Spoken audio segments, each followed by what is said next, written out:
At the grocery store. Your toddler wants the cereal with the cartoon character. You say no. And suddenly, the scream. Not crying. Screaming. That piercing, full-body wail that makes every head turn your direction. Your face burns. You want to grab them, hiss a warning, anything to make it stop. But that impulse, that desperate need for silence, is programming them to scream louder next time. Because here's what most parents miss. Your child isn't screaming to embarrass you. They're screaming because their brain literally cannot find another option. Today, you're learning a 3-part framework validated by developmental neuroscience that transforms chronic screamers into communicators, even in families where screaming has become the primary language. Here's what matters. When a toddler or young child hits emotional capacity like this, their prefrontal cortex, the part that manages words and reasoning, literally shuts down. They're not choosing volume. They're experiencing what neurologists call cortical inhibition, a state where higher-level communication becomes physiologically impossible. In their overwhelmed system, they're not thinking, how do I get what I want? They're drowning in, is anyone listening? Will this feeling ever stop? Am I alone in this? In that moment, screaming isn't manipulation. It's the only emergency broadcast system their developing brain knows how to operate. And how you respond in the next 60 seconds determines whether they develop emotional regulation or whether they learn that maximum volume equals maximum power. Right now, most of us are accidentally teaching them that screaming works. And most parents cycle through the same 3 reactions without understanding why none of them work. Reaction number 1, the mirror. Stop that right now. I said be quiet. Enough. You're raising your voice to overpower theirs, and your child's brain interprets this as confirmation. This situation requires maximum volume. You think you're showing authority, but you're actually teaching them that whoever screams loudest wins. Just reinforced the exact behavior you're trying to eliminate. But the second reaction is even more damaging. Reaction number 2, the cave. When they scream for the iPad, the candy, the extra episode, you eventually give in just to make it stop. You tell yourself just this once or it's not worth the battle. And their developing brain creates an algorithm. Scream equals wait equals victory. They aren't being calculating. They're literally forming neural pathways that connect sustained screaming with reward. You're not spoiling them in a moral sense. You are, quite literally, wiring their brain to default to screaming when they want something. Your exhaustion, completely understandable, is building their screaming habit stronger with every surrender. And here's the reaction that seems right but causes the deepest harm. Reaction number 3, the isolation. Go to your room until you can be calm. I'm not talking to you while you're acting like this. Come back when you're ready to use your inside voice. When you remove your presence during their most dysregulated state, their nervous system doesn't learn regulation. It learns that their big emotions make them unlovable. That when they're falling apart, they're alone. And that core belief, that shame of being too much, that's what creates the child who either keeps screaming louder for connection or who shuts down completely and stops trying to communicate at all. So what do you do instead? Not match their volume and not give them what they want and not abandon them. But before I show you what actually works, you need to understand this critical distinction. Not all screaming has the same root. Some children scream from pure sensory overload. They're flooded with stimulation, noise, transitions, and the scream is a nervous system reset, not a request. Some scream strategically. They've learned through experience that volume produces results. This isn't evil, it's learning. They're following the pattern they've been accidentally taught.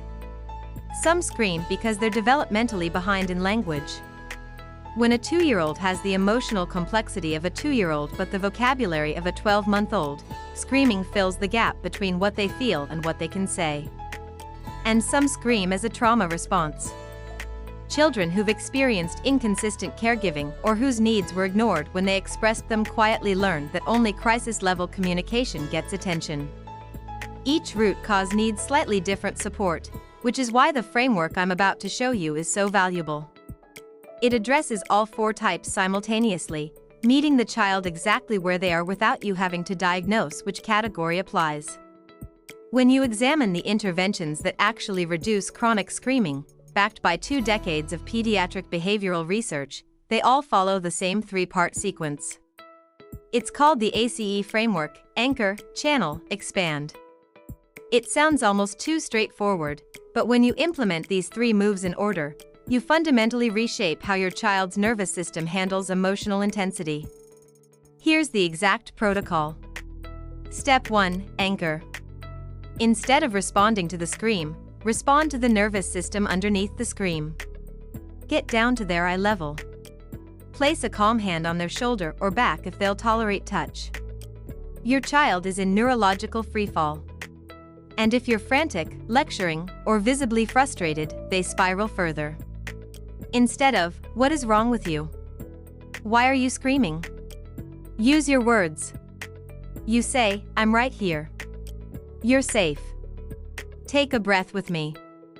Or, big feelings. "I've got you. We'll figure this out." This signals presence without agreement, and that presence is what allows their prefrontal cortex to come back online. You're not rewarding the scream. You're rescuing them from neurological overwhelm so they can access communication again. Step 2. Channel. Give the emotional intensity somewhere to go instead of trying to eliminate it. The energy behind the scream doesn't disappear just because you want it to. This is the step parents skip.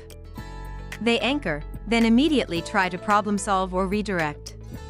But channeling is what prevents the scream from returning 30 seconds later. You say, "I see you're upset about the cereal. Show me how upset with your arms." Big, huge upset arms. Or, "That's a lot of mad. Should we stomp it out?" Stomp, stomp, stomp. Show that feeling who's boss. Notice what you're doing. You're not mocking their frustration. You're literally giving their body a physical outlet for the energy that was coming out as noise. And when the activation has a physical release valve, screaming becomes unnecessary. You've just taught them that big feelings can move through their body without destroying their environment or relationships. Step 3. Expand. This is where most parents stop too early. They anchor, they channel, the child calms, and they move on. But what you do in this next window, when they're regulated but still emotionally available, determines whether screaming becomes their default or just one option among many. If they've stopped screaming, you don't praise the silence, you expand their emotional vocabulary. "You were so frustrated when I said no to that cereal." Frustrated is that hot, exploding feeling in your chest. "I get frustrated too. Let's think of some other ways to show me frustrated." But what if they're still whining or starting to escalate again? You skip any lectures and you narrate what you're seeing and what happens next. "I hear you still want that cereal." The answer is still no, and here's what we're doing now. We're choosing one item you can have.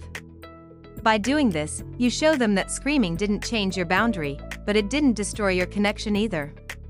You're holding the limit without punishing them for having feelings about the limit. The coaching questions you ask. What could you say instead of screaming when you really want something? Should we practice asking in a strong voice? Show me your strong asking voice. Next time you feel that scream coming, what should you do first? Find mama. That's right. Find mama first. You're teaching self-advocacy without aggression, intensity without destruction. Now, this framework works reliably when you're consistent and when your child is developmentally ready for regulation support. But what if you anchor and they push you away, scream louder, or try to hit you? Their escalation is data, not defiance. If they're rejecting your presence, they likely need more space before anchoring. Stay nearby, stay calm, but don't force proximity. Say, "I'm going to sit right here while you get this out." If they're escalating further, they're still in the peak of nervous system activation. They need more time in channel mode. Offer more physical outlets before attempting any verbal processing. The sequence stays the same. You're just adjusting how long each phase needs to last. Here's how this transformed one family's entire dynamic. Consider a 4-year-old who screamed between 10 and 15 times per day. Waking up, transitions, meals, bedtime. Every request was a potential trigger. The mother described feeling like she was walking through a minefield in my own home. Here's what shifted everything. Instead of saying stop screaming or giving consequences every single time, which had become white noise to this child, she committed to the ACE framework for 14 consecutive days. She'd get low, make eye contact, and say, "Your body is so upset right now. I'm staying." Then, instead of talking, she'd wait. And after 4 days of this, during a typical morning explosion over sock texture, something changed. The child screamed, she anchored, and then through the tears, he said, "My brain feels too loud and nobody ever just stays with the loud." He wasn't screaming to get his way out of defiance. He was screaming because his internal experience was so chaotic that he needed an external sound to match it, and he'd learned that only screaming got adults to stop what they were doing and pay complete attention. Once she understood that, she stopped treating the screaming as a behavioral problem and started treating it as a nervous system problem.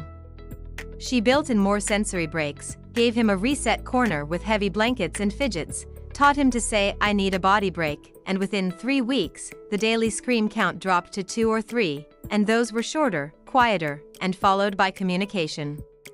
Not because she punished the screaming away. Because she made regulation accessible. Co-regulation built the foundation. And co-regulation was the missing piece that allowed his brain to develop self-regulation.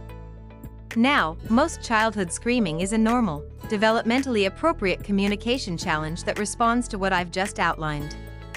But if you're dealing with screaming that seems completely disconnected from context, screaming that's accompanied by headbanging, breath-holding until they pass out, or that's paired with significant language delays, developmental regression, or extreme sensory sensitivities, reaching out for an evaluation isn't overreacting. It's precisely what's needed.